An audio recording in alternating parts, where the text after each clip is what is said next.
Let's bring in Jessica Le Masurier, our correspondent in New York, watching all developments for us at the United Nations. Jessica, it's an historic moment and a direct reaction to what's happening in Ukraine. Tell us more. Well, this is really humiliating for Russia. We have seen that global powers are condemning Russia in a very open way by deciding to suspend it from the UN's human rights body. There's no precedent of a Security Council member being suspended from the human rights body at the United Nations. And so this is really humiliating for Russia. That said, Western powers did not get quite as much support for this resolution as they did for the previous two resolutions that were put to the United Nations General Assembly. And it's interesting to look into why. First of all, China voted against this, and in the past it had abstained. So we might consider why China did that. Is China showing more overt support now for Russia in this crisis, or is China simply concerned about its own destiny?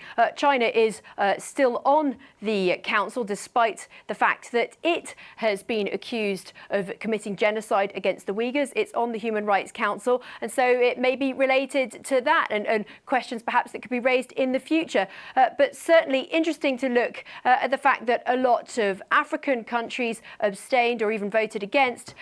In particular, a blow to the West that Senegal abstained. In the past, it had voted in favour of these Western-backed resolutions. Really, the sense in a lot of African countries is that global powers need to do more also to tackle the food crisis that has ensued following the war in Ukraine. And also, they see a certain level of hypocrisy, and many countries that voted against this resolution said that they didn't think that it would help move forward efforts to find peace in Ukraine, that it would actually hamper those efforts, that this resolution, they said, was politicised.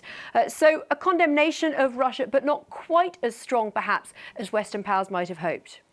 Jessica, any reaction from the Russian ambassador?